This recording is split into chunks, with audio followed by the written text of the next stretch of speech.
Assalamu alaikum. Thank you for writing to our live session.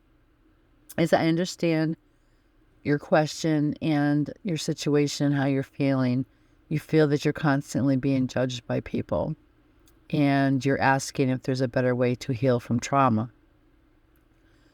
I'm not really sure what you have done in the past or what you're currently doing to heal from trauma.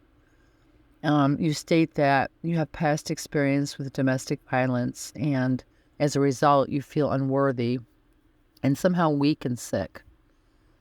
I just want to make one comment on that, you were a victim of domestic violence and you're now a survivor of domestic violence, right? And it was not your fault. And domestic violence is just what it says. It's an act of violence. It's not an act of love, right?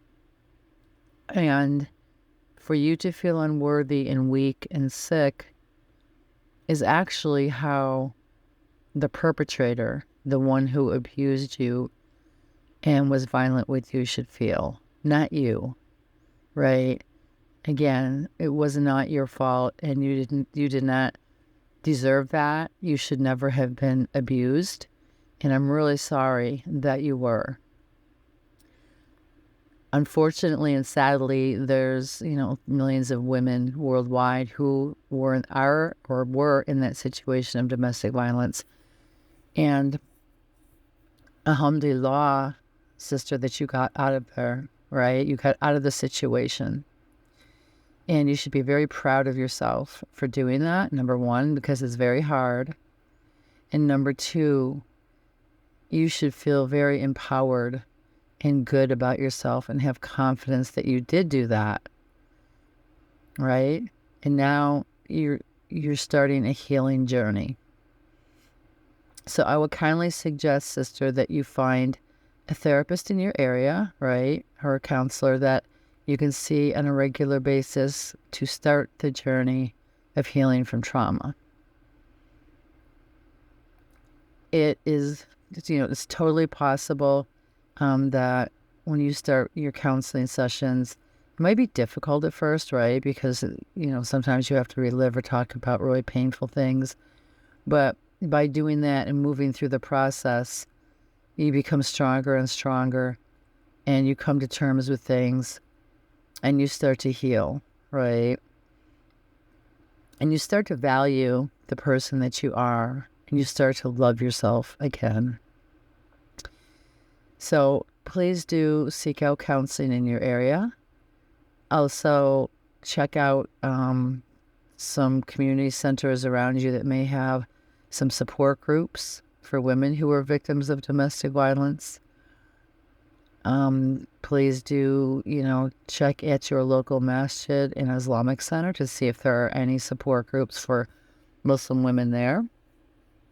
And what you'll learn is, a lot of really great coping and healing skills, right, from these groups. They're very powerful, and they're very good in teaching, experiences. And you'll meet other sisters who, have lived experiences, but also lived healing and successes, which will help you and give you hope and inshallah, assist you on your road to feeling better and overcoming trauma.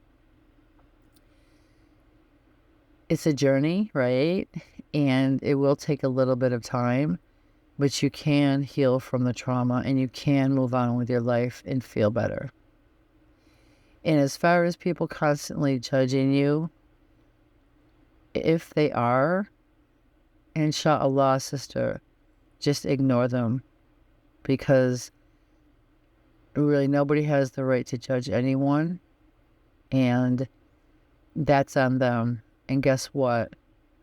The haram that they're doing to you, hurting you, they're going to have to account to Allah for that, right? So please just don't let that bother you if that's happening, and continue to hold your head high and be proud of all the successes you have had in leaving that horrendous situation, because that takes a lot of courage, right? So please look at that from the positive aspect, that you were able to leave, and you did. A lot of women don't. So please, I just honor that in you and I admire that in you. And I hope that you could see that for yourself as well. So please do seek out counseling and start your path for healing. And we wish you the best.